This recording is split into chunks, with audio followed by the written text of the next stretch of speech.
Hola, ¿qué tal amigos? ¿Cómo están? Muy buenas noches. Yo soy Esdras Chabot y esto es Dinero y Poder. Entre 2008 y 2010 se incrementó la población en situación de pobreza en México. Se sumaron 3.200.000 personas y ahora hay 52 millones de pobres en total.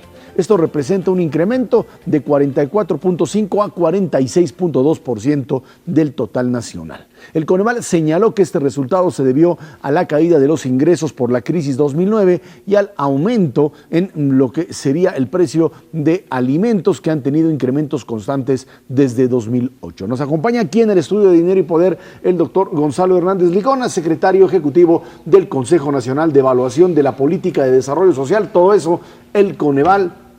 Muy buenas noches, Gonzalo. Muchísimas gracias por estar aquí con nosotros. ¿Qué tal? Gracias por la invitación a todos. Enrique Cervera Macares, que tiene buenas noches. ¿Qué tal? Muy buenas noches. Indicadores que muchos decían, pues van a tener que salir así porque son producto de una crisis, de una caída del Producto Interno Bruto de más del 6% y que no había forma de evitarlo.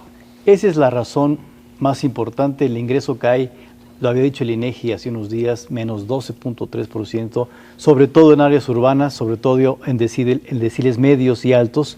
Y es lo que vemos, un aumento de 3.2 millones de personas en la pobreza.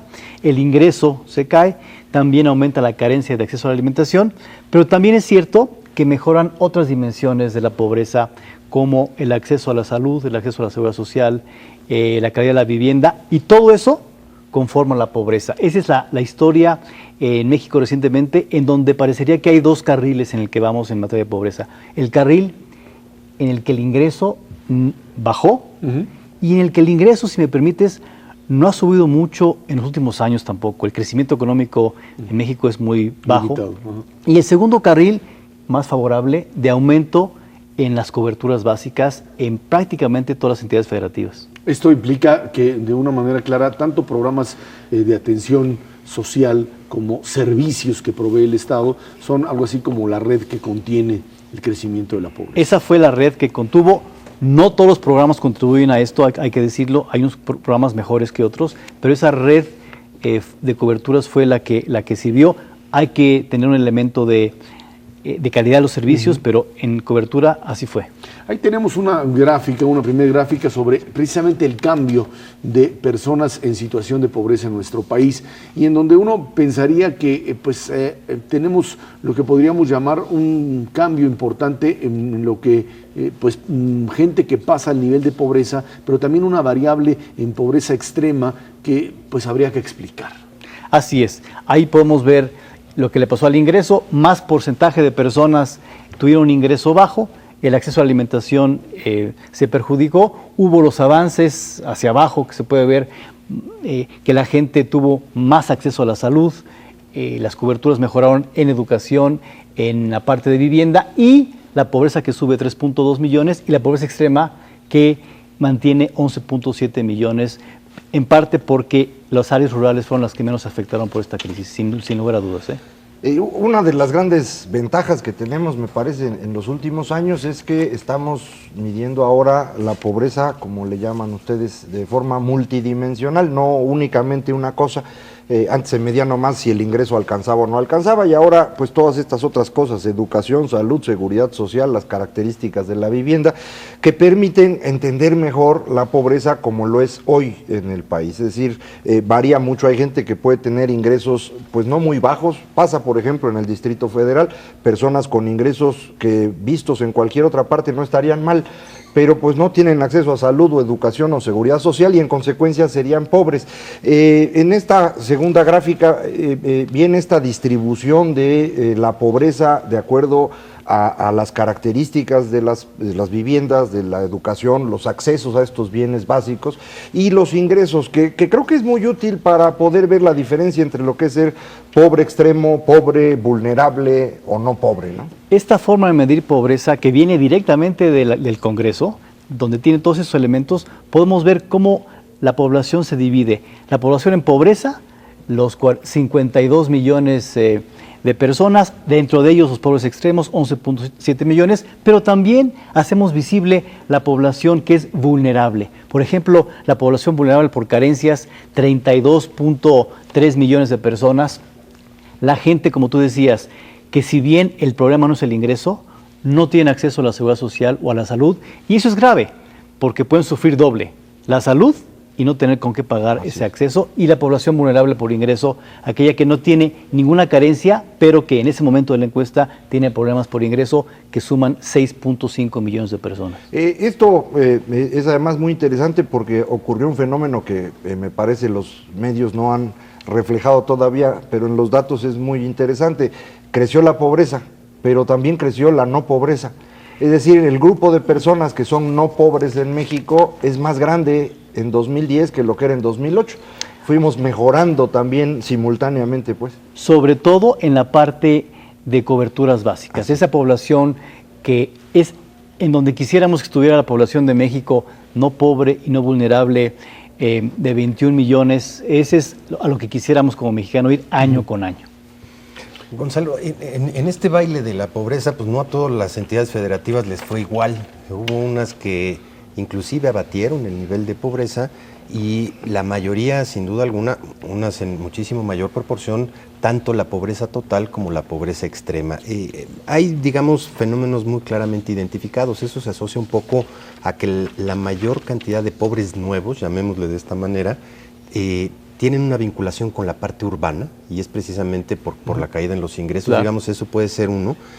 Y en las entidades en donde se aprecia una mayor caída de la pobreza, tenemos una gráfica también en la pobreza total, tienen mayores características rurales. ¿Ese es el caso? En general sí, ese es el caso en general, pero también hay que ver el efecto de ingresos y coberturas. Por ejemplo, en los estados en los que más creció la pobreza fueron Veracruz, con 600,000 personas, Guanajuato con 300,000 más o menos, Chihuahua con 255,000, Oaxaca con 247,000, que ahí es la combinación de el efecto del ingreso que cae y el efecto posiblemente de las coberturas que no avanzaron lo suficiente. En cambio, tienes a Puebla, que cayó 127,000 personas la pobreza, o en Coahuila 106,000, o en Morelos 73,000, y ahí tú puedes ver, por ejemplo, el avance que hubo en esas entidades, por ejemplo, en acceso a la salud. En Puebla fue seguramente el factor más importante que contribuyó a que la pobreza bajara. ¿El Seguro Popular? En buena parte esa es la razón en caso de Puebla. El seguro ha aumentado mucho y aumentó mucho la derechohabiencia. Ojo, hay un tema todavía de calidad, pero el tema de coberturas está claro, que es muy claro. Ahora, a partir de esta realidad, Gonzalo, hay este indicador de pobreza extrema. Y uno pensaría que pues, los cambios se dieron a partir de algún sector de, llamémosle, clases medias o sectores que tenían cubiertas sus necesidades y que pasaron, por efecto de la crisis, al nivel pobreza. Y como decíamos, también hay algunos estados en donde pobreza extrema, como vamos a ver en la siguiente gráfica, sí creció. Y que esto tendría que ver, yo no sé si con políticas estatales internas o con la propia estructura demográfica que tienen. Son una combinación de las dos cosas. La pobreza es un asunto compartido de los gobiernos locales y federales, y en el caso de la pobreza extrema, si bien montos menores, hubo aumentos en el Estado de México, 214,000, Veracruz 183,000, Jalisco 43,000 personas, y estados en los que la pobreza extrema bajó, Puebla, nuevamente, Michoacán, Chiapas, son estados, como tú decías, a lo mejor un poco más rurales, en donde el efecto del ingreso fue menos y las coberturas básicas han crecido compensando el tema del ingreso. Ahora aquí en pobreza extrema, lo que sí me parece muy interesante es no hay incremento en pobreza extrema entre 2008 y 2010, es prácticamente el mismo número de personas. Ojalá fueran menos, ojalá no hubiera nadie, por supuesto. Pero es una ventaja que no haya crecido el número de personas en pobreza extrema, a pesar de que la pobreza en su conjunto, esa sí se incrementó en estos últimos 2 años, ¿no? Así fue la combinación de un ingreso que le pega más a la parte urbana, menos a la rural, y el esfuerzo, déjame insistir, del Estado mexicano, compuesto por gobiernos locales, federal, de tener este avance en coberturas básicas. Y básicamente, si me permiten, lo que sigue, más allá de los números, es qué hacemos para mejorar. La gran ventaja de esta forma de medir la pobreza es que uno puede desglosar y desmenuzar los problemas y los avances para que, por ejemplo, en el siguiente presupuesto de egresos del año que entra, se discuta con claridad más allá de las políticas, esperemos siempre ver qué mejorar y qué no mejorar, qué favorecer mucho más. Gonzalo, uno de los aspectos que más me gustan de este tipo de mediciones es un concepto que muy poca gente analiza, que es la cohesión social. Y si uno analiza los datos de esta última encuesta, en los lugares de México, de la República Mexicana, donde hay una elevada cohesión social, donde uno se puede apoyar en la familia, la pobreza, tanto extrema como total, es increíblemente más baja que en los lugares donde no hay cohesión social, donde por cuestiones demográficas o por cuestiones muy específicas, pues se dan una serie de problemáticas donde pues a lo mejor no hay con quién dejar al niño, que lo cuide aún mientras uno va a trabajar, etcétera, etcétera. Y eso sí tiene una incidencia brutal precisamente sobre lo que mencionas, sobre las políticas que se deben desarrollar para ciertas áreas específicas. El incremento que hubo en el número de pobres, de hecho, en donde hay cohesión social, fue negativo. Sí se abatió la pobreza, mientras que en el resto de las entidades o lugares, localidades del país en donde realmente no hay cohesión social, por diversos problemas, pueden ser tenencia de la tierra, pueden ser que están peleados entre sí, puede ser el desastre que hay en Ciudad Juárez en este momento, hay un aumento brutal de la pobreza en ese contexto. Cohesión social como esa red que tú dices, Ernesto, y como un tema también de desigualdad, donde también se puede materializar la cohesión social.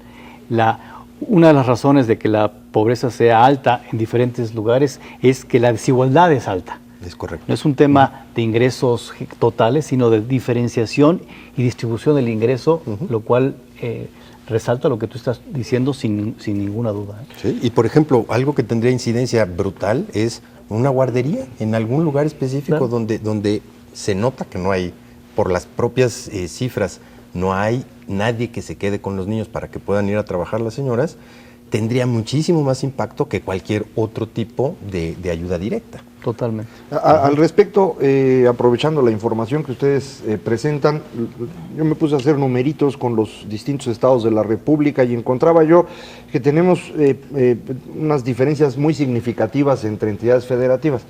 Hay cerca de 15 entidades en donde la pobreza extrema es inferior al 10% de la población y la no pobreza es suficientemente grande, el norte del país, el Pacífico, el Distrito Federal mismo, en donde las políticas para avanzar probablemente vayan en la línea que comentaba Ernesto, es decir, ya no tenemos que preocuparnos en esas entidades en particular de programas que van a llevar, pues digamos, despensas o que son programas asistencialistas, sino más bien cómo transformas la vida para que salgan de la pobreza los que nos faltan. Hay otras 12 entidades del país en donde el problema sí sigue siendo pues una pobreza significativa y donde se necesita este apoyo. Y hay 5 entidades que son espantosas, perdón que lo diga así, pero donde la situación es verdaderamente grave. Una de ellas, el peor caso, es Chiapas, que está totalmente separado del resto del país en medición de pobreza.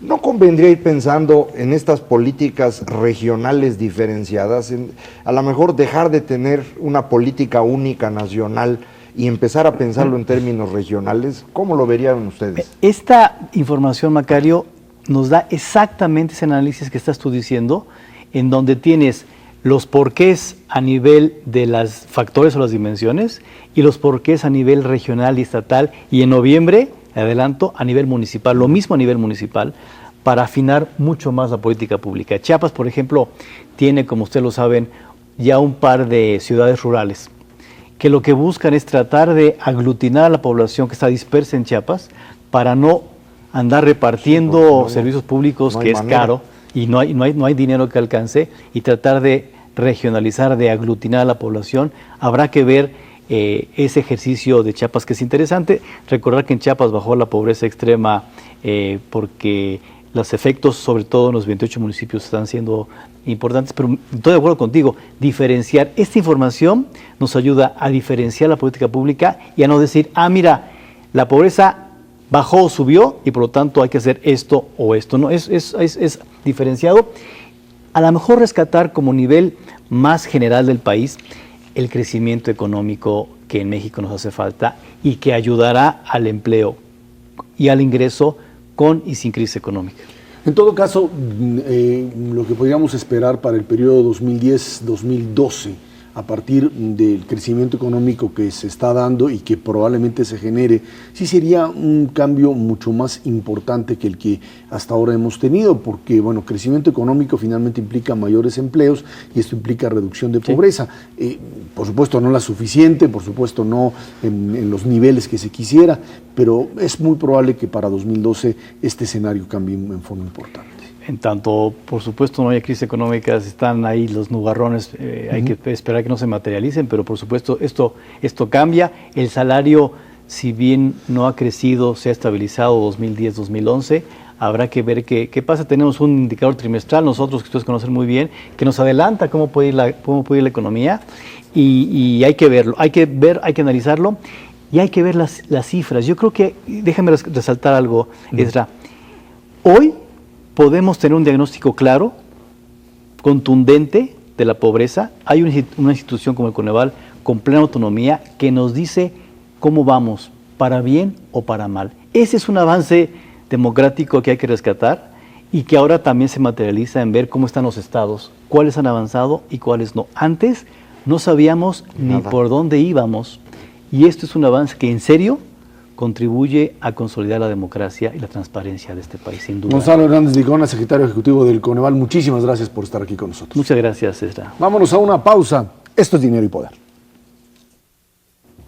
El domingo fue presentado el movimiento denominado Demócratas de Izquierda, que busca llevar a Marcelo Ebrard con apoyo ciudadano a la candidatura presidencial por el Partido de la Revolución Democrática. El jefe de gobierno aclaró que la convocatoria no es un destape, dice, ni un movimiento contra nadie le preguntó, dijo que fue una reunión de quienes tienen un compromiso y de quienes están indignados con la realidad del país. Lo acompañaron Carlos Navarrete, Jesús Zambrano, el propio Jesús Ortega, gobernadores como Mario López Valdés y Ángel Aguirre. Ahí estaba, sin duda alguna, un movimiento ya declarado de Marcelo. Por un lado, en este juego de simulaciones de que no son destapes, no son precampañas, pero sí son, pero no se pueden decir, y entonces no solo Marcelo, en todos los partidos, todos los candidatos hacen pre-campaña, aunque la ley no lo permita. Aquí, pues lo que hace el propio Marcelo Ebrard es tratar de establecer claramente que en la competencia frente a López Obrador, él está ahí, tiene el apoyo de Nueva Izquierda, Forosol y otras corrientes, y tratará de una manera muy muy clara de impulsar un mecanismo como la encuesta que le permita en un momento determinado tener un mayor nivel de aceptación fuera del PRD, porque adentro de las encuestas siguen apostando a López Obrador. Efectivamente, la nueva ley electoral, el COFIPE, prohíbe las precampañas antes de la tercera semana de diciembre, más exactamente el día 18 de diciembre empiezan las precampañas. Todo lo que ocurra antes de eso es pura imaginación nuestra, no existe ninguna competencia formal, nadie es precandidato, son simples aspirantes que hacen reuniones públicas porque tienen muchos amigos. Esto es una farsa que produjimos pues, por esta ley que está muy mal hecha. Yo creo que lo correcto sería que permitiéramos a todos estos personajes que quieren un puesto público, pues que con toda claridad lo dijeran y compitieran, y pues los que tengan éxito, pues muy bien por ellos. No se puede, y por eso lo están haciendo de esta manera.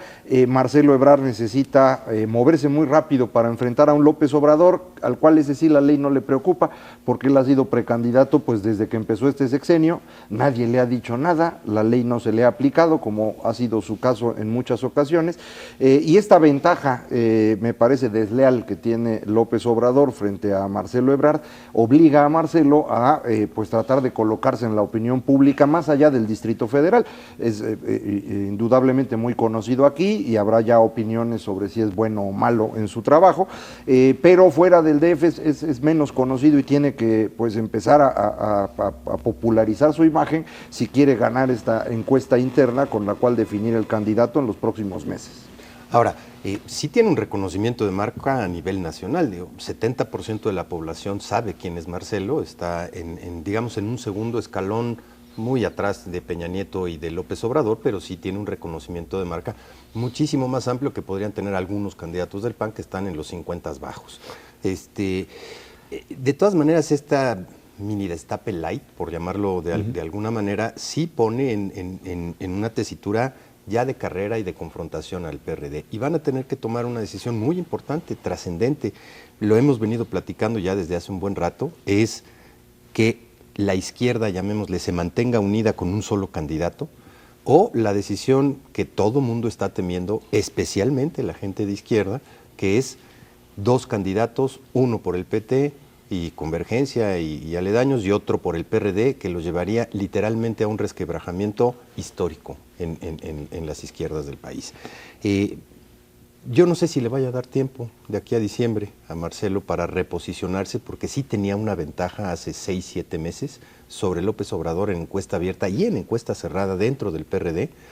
Hoy, como lo dice Ezra, sí está López Obrador al interior del PRD posicionado por arribita de Marcelo Ebrard, no con una diferencia gigante, pero sí con una posición ya de arriba de 8 puntos porcentuales, que ya es significativo dado el margen de error, y que desde luego mucho puede cambiar en los siguientes 2 o 3 meses. Habrá que tomar en cuenta una cosa que discutimos también con Carlos Navarrete la semana pasada. Si van separados, la probabilidad de que pierdan el Distrito Federal, su último bastión importante en la República Mexicana, es enorme. Si van unidos, la probabilidad de que lo retengan también es bastante amplia.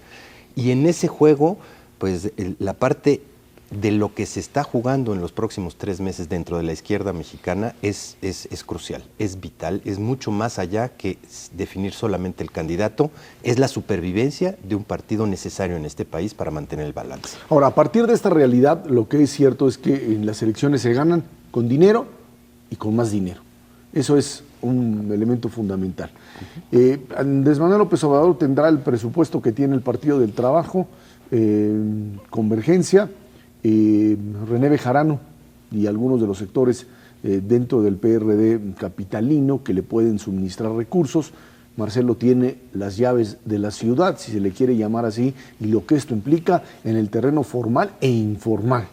Y a partir de esto uno podría pensar que el choque que se está generando, que aunque no se manifiesta como tal, ahí es muy claro. Bueno, pues estamos ante una realidad en donde el que tenga mayor posibilidad de controlar estos recursos finalmente podrá también tener una mayor presencia. Ese es un punto que creo que es importante tomar en cuenta. El segundo es la presencia de Carlos Navarrete en esta reunión de demócratas de izquierda, más allá de que hubo también sectores empresariales, etcétera, como parte de esta opción de centro izquierda.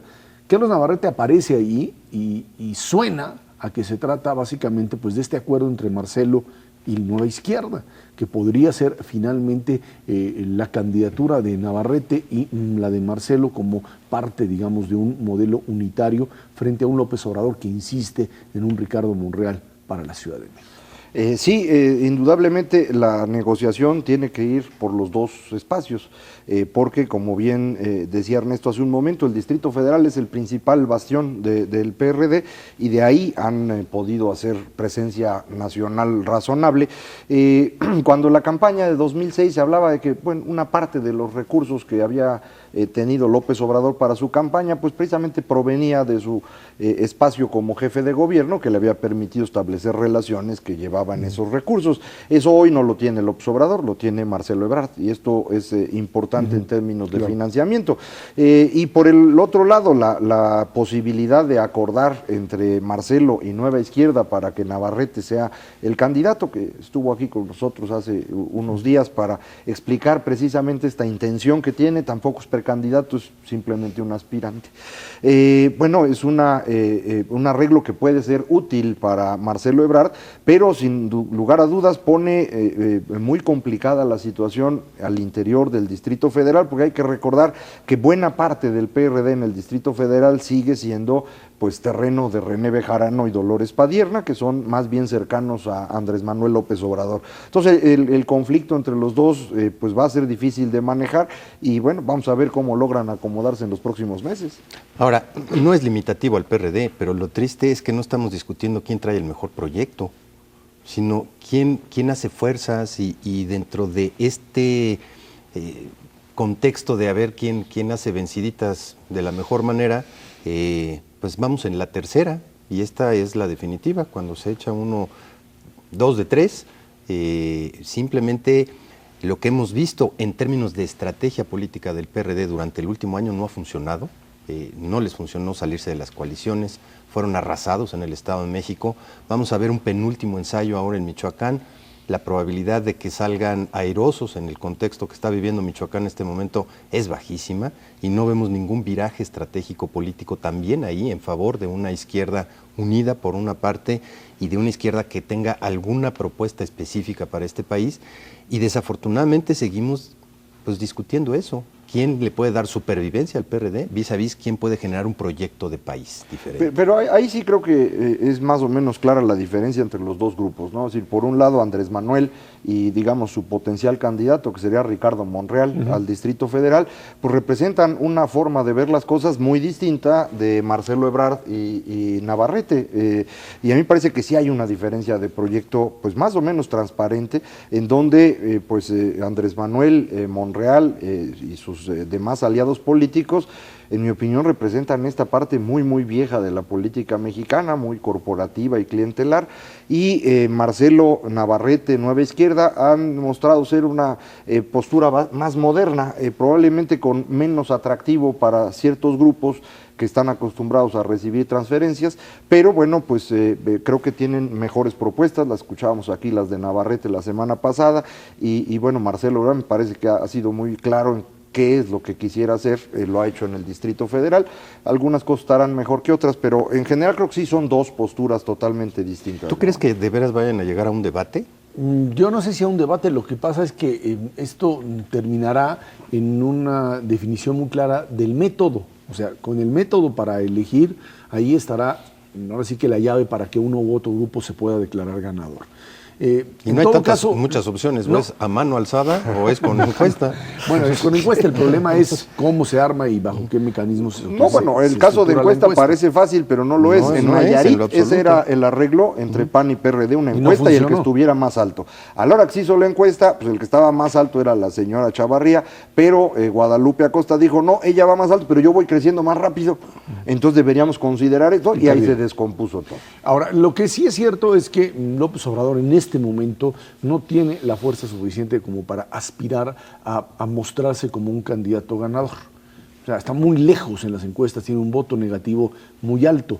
Lo que sí es cierto es que su presencia sí puede inclinar en una competencia muy, muy reñida la balanza en uno o en otro lado, porque los votos que quita López Obrador de los sectores más ligados a él terminarían también modificando lo que le pasa al PRD o lo que podría suceder en el PRD, y en función de esto las candidaturas del PRI y del PAN, ¿no? Sí, sin lugar a dudas, si Andrés Manuel va de candidato obligado por PT y Convergencia, o ahora Movimiento Ciudadano, como se llama, pues le quita cualquier posibilidad de Ebrard de ser una competencia seria, y bueno, pues sería una catástrofe en el Distrito Federal, como habíamos dicho, ¿no? Bueno, y el voto útil que podría jalarse de otros partidos, del PAN, del PRI, pues será relativamente poco en el caso de López Obrador, y no sabemos, es una incógnita en el caso de Marcelo.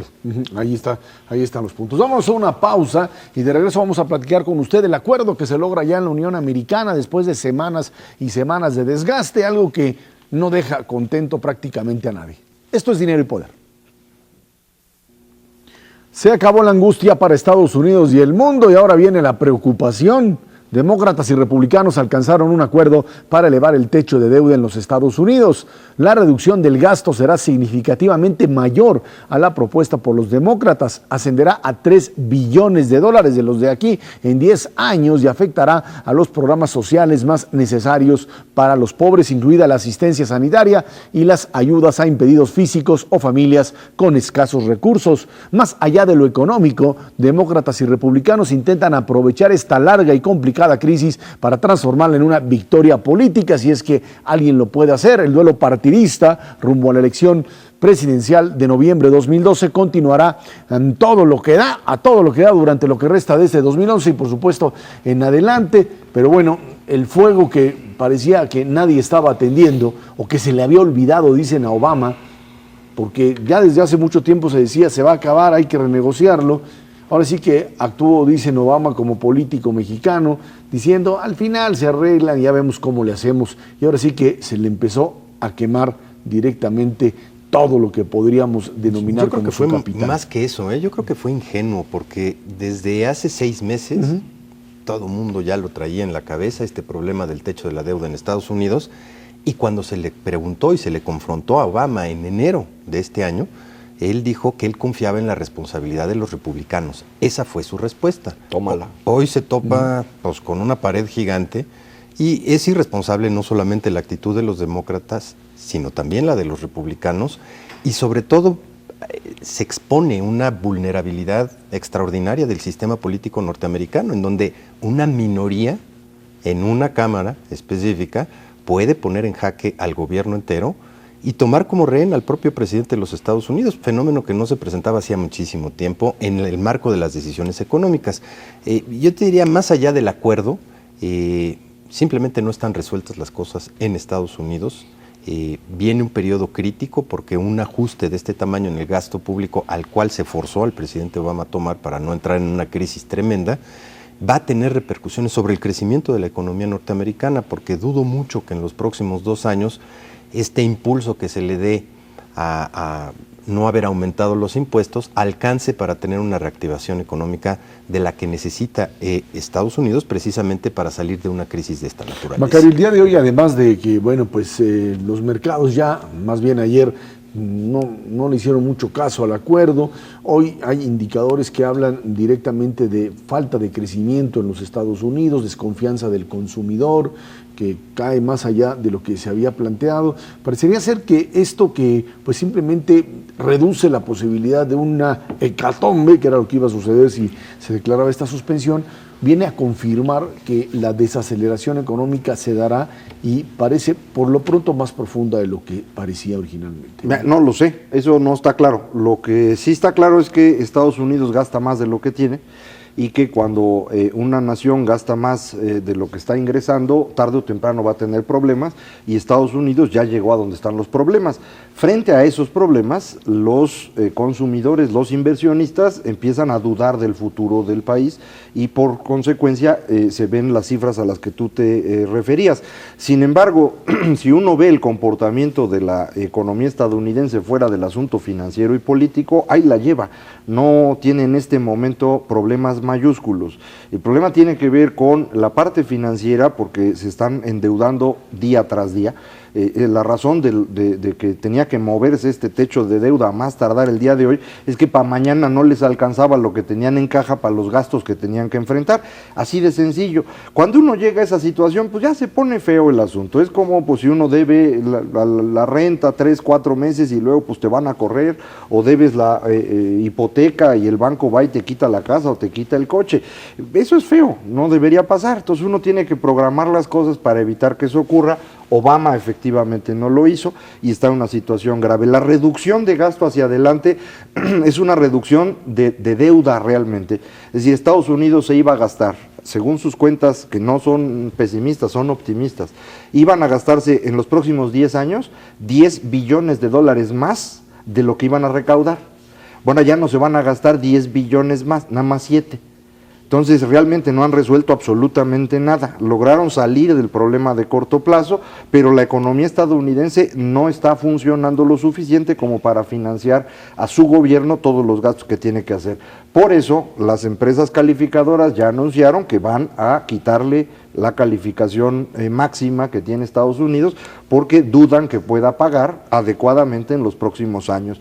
Ese es el problema más importante, ese no se resolvió. Ahora, el problema también radica, perdón Ernesto, en el sentido de que si las calificadoras lo hacen, esto obligará a un aumento en las tasas de interés, correcto, lo que a su vez reducirá la actividad no económica, ayuda en lo este que a su momento. vez Eso aumenta la deuda. Aumenta la deuda, exactamente, ¿no? Sí, claro, es un problema que está interconectado, está haciendo un círculo vicioso y que no necesariamente se rompe con las medidas que se tomaron en estos últimos 3 días. Y hay que hacer un poquito de historia.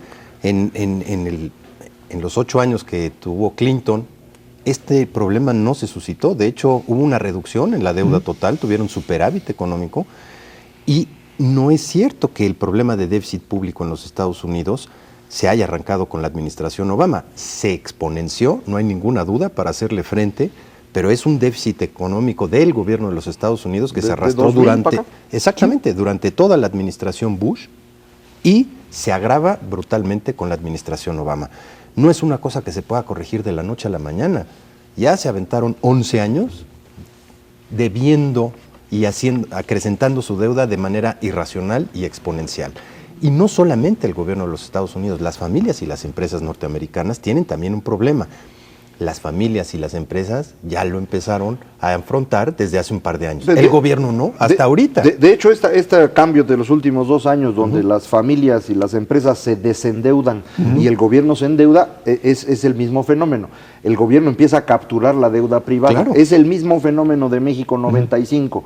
Cuando viene la crisis en 95, todos los que tenían deudas y no las pudieron pagar, a esas deudas fueron absorbidas por el gobierno mexicano, y por eso el gran endeudamiento en 95 es el mismo fenómeno en Estados Unidos, que digo, no es que eso le quite culpa a nadie, simplemente así son las cosas, ¿no? Ahora, no está del todo mal. Hay que reconocer que esto nos da aire, no solamente a México, sino al mundo para el siguiente año y medio, sin ninguna duda. O sea, haber quitado la posibilidad de este hecatombe, pues sin duda alguna es positivo para las perspectivas de crecimiento de México en los siguientes 18 meses, y hay que recordar que México también es un año electoral 2012. Ahora, además del asunto financiero, creo que es muy interesante el fenómeno político.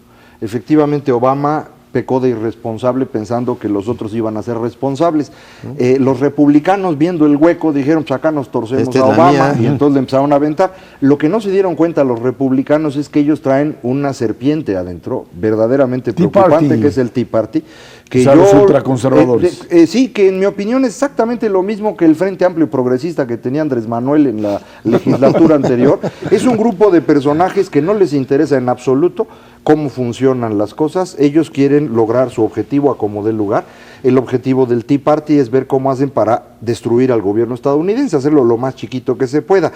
Este grupo adquirió un poder inusitado en estas últimas semanas, no le permitió al Partido Republicano negociar lo que ese partido quería, forzó a los dos grupos, demócratas y republicanos moderados, a tener que asumir un pacto que no les gustó, y eso es lo que aprobaron. Y esto provocó que Obama se peleara con el grupo más duro de los demócratas. Incluso el señor Krugman, que es el gurú de ese grupo duro de los demócratas, dice, pues este es un presidente derrotado, un presidente que se rinde. Y la mitad de los demócratas en la Cámara de Representantes votó contra este plan. Entonces, rumbo a 2012 tenemos un fenómeno político muy interesante en Estados Unidos. Hay 3 grupos: los demócratas radicales, los del Tea Party, y en medio los políticos razonablemente moderados y decentes que van a tratar de que Estados Unidos no desaparezca durante el próximo año. Va a estar muy interesante esto, porque eso no ha pasado, y porque pone a Estados Unidos rumbo al México 2006 que vivimos, ese donde por poquito y se nos va la constitucionalidad entre las manos. Bueno, así se ve Estados Unidos para el próximo año, está divertidísimo. Y que desafortunadamente ese grupo grandote, tanto de demócratas como de republicanos sensatos, capaces de negociar, son los que más poder han perdido durante las últimas semanas. Ahora, el problema también radica básicamente en el hecho de que hay muy pocas salidas para un concepto de crecimiento económico con reducción de déficit, que sería la llave mágica. ¿Cómo hacerle para ir reduciendo el nivel de endeudamiento sin que esto genere un menor crecimiento? Y ahí es donde están atorados. No, pero eso no tiene ninguna dificultad. Eso sabemos cómo se hace. Hay que trabajar. Esa es la parte complicada del asunto y donde a nadie le gusta. Es como pasa en Grecia. No, ahora trabájenle. No, pues ¿por qué? Y está pasando en España. Bueno. Y ahora pasa en... No, es en serio. Lo único que se necesita es empezar a trabajar cada vez mejor. Estados Unidos, que es el país todavía más productivo del mundo, necesita empezar a vender más. Y eso los va a sacar. Lo que no los saca es esta idea de yo aumento el gasto para que con eso la demanda se recupere. Ese cuento de veras no funciona. Lo que está mostrando esto es, con eso incrementas tu deuda de manera muy grande, y eso no lo puedes hacer cuando estás en la situación actual de Estados Unidos. La responsabilidad del crecimiento de Estados Unidos y de prácticamente todos los países está en el sector privado, no en el sector público. El sector público ha metido un ruido tremendo por el desastre que se armó durante la crisis de 2009. Ya habíamos tenido episodios de esa naturaleza en muchísimas ocasiones en el mundo y en diferentes países. Por falta de regulación. Es correcto. Ahora, el déficit y el desequilibrio económico del gobierno de Estados Unidos hoy está en un punto increíble, y las medidas apenas te dan una idea de cómo se va a empezar a corregir en los próximos 10 años, pero no lo va a corregir, precisamente por el miedo que tiene todavía el gobierno de Estados Unidos de que el sector privado no tiene la fuerza suficiente hoy para hacer crecer a Estados Unidos. No, yo me canso que tiene la fuerza el sector privado. La cuestión es pues, que se pongan a trabajar, de veras. Pero es que ese ponerse a trabajar implica también necesariamente mayores niveles, digamos, de inversión, mayores niveles de modernización frente a competidores que también tienen problemas tan serios como el caso de Europa. Sí, el problema fundamental que tenemos en el mundo en general es una caída brusca de la demanda, porque habían estado gastando más de lo que debían. Ahora es cuestión de equilibrar este gasto, pero yo francamente puede tomar un buen tiempo. Pues puede tomar unos años más, pero tampoco es cosa de angustiarse en exceso, ¿eh? Vámonos a una pausa y de regreso le platicamos. Elecciones en Michoacán en noviembre pueden ser también un buen parteaguas para el 2012 frente a la actitud de los partidos políticos aquí en nuestro país. Esto es Dinero y Poder. PRI, PAN y PRD ya tienen a sus candidatos para la gubernatura de Michoacán, que se celebrará en noviembre próximo. Silvano Aureoles por el Partido de la Revolución Democrática, Luisa María Calderón, la Cocoa, por Acción Nacional y Fausto Vallejo por el Revolucionario Institucional. Esta elección es calificada como la antesala a la presidencial. Para algunos los resultados que los partidos obtengan serán un adelanto de lo que podría suceder en julio 2012. Para otros, pues será, dicen, la tumba del PRD si pierde la elección. Nos queda muy claro que pues siempre la última elección previa a la presidencial tendrá algún tipo de influencia. Yo creo que ni la del Estado de México ni Michoacán pues te plantean un escenario que no se pueda mover. Lo cierto es que es muy diferente iniciar una campaña después de haber ganado una elección en un estado que habiéndolo perdido, ¿no? Además con los tiempos, noviembre, prácticamente en diciembre, enero estaremos ya en las elecciones. En el caso de Michoacán es un estado verdaderamente abatido por la delincuencia organizada, en donde el gobernador Leonel Godoy no quiso o no pudo controlarlo durante todo este tiempo y se ha convertido en una zona de guerra. Y en esa zona de guerra aparecen candidatos como Luisa María Calderón, la hermana del presidente, figuras como Silvano Aureoles también en medio de una pugna al interior del PRD y un PRI que intenta otra vez recuperar la gubernatura a partir de lo que podría ser esta división dentro del PRD. Sí, hay una cosa en común entre Estado de México y Michoacán y es que son las dos entidades en donde más compiten los tres partidos, son las más tripartidistas de todo el país, casi en ningún otro lado ocurre eso. Ahora en Estado de México, bueno, lo tripartidista se convirtió en monopartidista con acompañantes. En el caso de Michoacán no se ve claro, no tengo yo información como para decir cuál de los tres partidos está en mejor circunstancia. El PRD lleva muchos años gobernando y debe llevar todo el desgaste que en los últimos 4 ha sido pues verdaderamente terrible. Leonel Godoy le tocó gobernar prácticamente todo el tiempo con la violencia desatada en el estado, así se lo entregó Lázaro Cárdenas y así se fue todo el tiempo, muy complicado de administrar. Entonces el PRD debe tener este costo. Hay también, entre los analistas se ha comentado que Silvano Aureoles no garantiza la unidad del PRD, entonces ese es un problema adicional para este partido. Acción Nacional ha tenido buena presencia en Michoacán, en una región, la región que colinda con Jalisco. No sé si con eso alcanza para competir por la gubernatura, han estado cerca en 2 ocasiones, pero no han ganado. Y bueno, el PRI tiene en Fausto Vallejo probablemente a su mejor candidato, ha sido varias veces el alcalde de Morelia, entiendo que al menos en esa zona es apreciado por la población, no sé en el resto del estado. Entonces no creo que esto nos sirva como antecedente a la elección de 2012, sí va a ser una elección interesante y para Michoacán me parece que es muy importante para pues tratar de entrar ya a un proceso de pacificación y ordenamiento del estado. Hay regiones de Michoacán pues que no se pueden controlar por el Estado mexicano al día de hoy. Acaban de desaparecer unos encuestadores de la casa Mitofsky, precisamente en la zona de Apatzingán, que es esta región donde empieza lo más complicado. Entonces, ojalá y el resultado de la elección sea que Michoacán acabe en mejores condiciones y pues ya tendremos, me imagino, encuestas próximamente para ver cómo van estos 3 partidos. Sí, y más allá de que el resultado de la elección pueda influir el resultado del 2012, yo creo que sí es la última oportunidad para que los partidos puedan medir sus equipos de campaña, pero no el equipo de campaña a nivel estatal, sino el aparato electoral a nivel nacional que hay atrás de cada uno de los partidos. Porque después de la experiencia del Estado de México, en donde uno se vio como aplanadora y los otros dos simplemente no funcionaron, y eso tiene implicaciones muy importantes a nivel de dirigencias nacionales y desde luego de cómo organizar lo que viene hacia adelante en dos fases.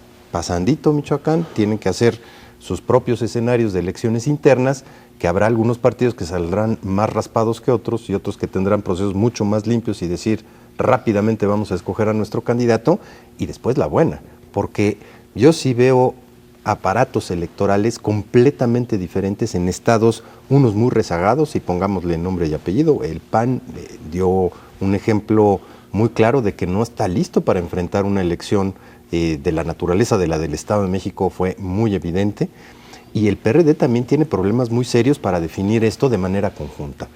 Yo no sé cómo está el PRI en Michoacán, pero sí sé que tienen un aparato a nivel nacional que puede entrar muy rápidamente a solventar este tipo de problemas. Ahora, también aquí hay elementos simbólicos que son importantes. Michoacán es la cuna del cardenismo, para el grupo cardenista, para Cuauhtémoc Cárdenas, que incluso ha aparecido en algunos, a través de declaraciones de algunos perredistas, en el sentido de que podría ser una candidatura presidencial. Lo dudo, por supuesto, pero ahí está. Esta es una fuerza que está dentro del PRD y que se pone a prueba. En el caso del PAN, pues es la hermana del presidente, claro, y el estado del presidente. Y bueno, pues los priistas intentando recuperar lo que durante muchos años fue su zona de control. Creo que aquí también está ese punto simbólico que de una manera clara podría inclinar la balanza para uno u otro lado. Y en medio de eso, creo que es esta situación verdaderamente catastrófica de la inseguridad de un gobernador que simplemente no ha podido controlar lo más mínimo, que es la seguridad cotidiana de cada uno de sus habitantes. Ahora, déjame añadir la sal y la pimienta. Es también un experimento interesante en términos del papel que han jugado los empresarios de Michoacán en términos de fijarles una agenda a todos los partidos políticos y decir, ¿por qué no nos ponemos de acuerdo antes de, en términos de decir, una plataforma de desarrollo para el Estado, y ver quién la suscribe? Y a ver qué tipo de resultado se da en esta elección. Y yo te diría, todos los candidatos han dicho, pues yo la suscribo y a ver quién gana.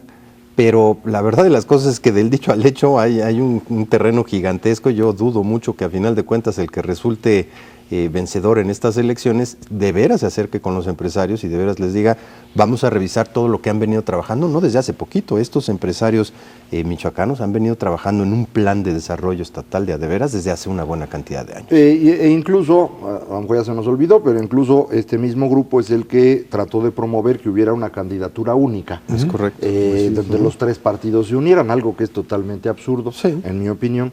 Y lo mismo ocurre en el caso del plan, es decir, los empresarios pueden tener un plan muy interesante para el Estado, pero los gobernadores tienen que atender a los empresarios y a los obreros y a los campesinos y a todo mundo, y no necesariamente lo que los empresarios proponen es bueno para todos los demás. Esto es algo difícil luego de entender para los empresarios, porque ellos creen que sus ideas son útiles para todo mundo. No necesariamente es así, indudablemente habrá mucho que vale la pena, pero los políticos tienen que atender a otros grupos, y por eso es tan difícil el trabajo de un político. A los que no nos dedicamos a eso nos es re fácil criticar e insultar a los políticos, pero el trabajo de tratar de juntar las opiniones distintas para tomar una decisión es muy complicado. Lo platicamos hace un momento en el caso de lo que ocurre en Estados Unidos. Algo similar va a ocurrir en el caso de Michoacán. Hay dinámicas distintas en Michoacán. Una cosa es la tierra caliente, en donde no hay ni siquiera Estado mexicano. Otra cosa es la zona cercana a Michoacán, que es una zona, a Jalisco, que es una zona pues más tradicional. Y hay otras áreas, por ejemplo, exitosísimas en materia internacional, los exportadores de aguacate, los productores de muebles. Entonces hay varias cosas muy buenas, pero los políticos tienen que administrar los distintos intereses y no es fácil. Lo que sí queda claro es que si no hay una reconstrucción de tejido social frente al crimen organizado, la elección será una elección que confrontará otra vez a los distintos candidatos con crimen organizado, como sucedió en Tamaulipas, desgraciadamente con lo que se vivió ahí y como lo que sucede en Nuevo León, ¿no? Creo que es una parte fundamental armar un proceso electoral en el marco de esta confrontación y falta de resultados.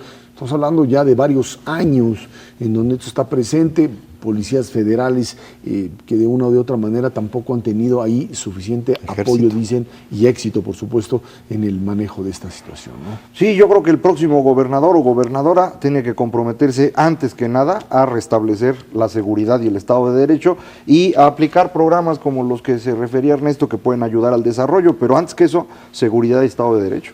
Ernesto Cervera, Macario Esquetino, muchísimas gracias. Muchas gracias a usted que nos ve y nos escucha todos los martes aquí en 11 TV México, Dinero y Poder. Estamos también en la radio Noticias MBS de 5 a 7 de la tarde en el 102.5 del FM. Por nuestra parte, muchísimas gracias y muy buenas noches.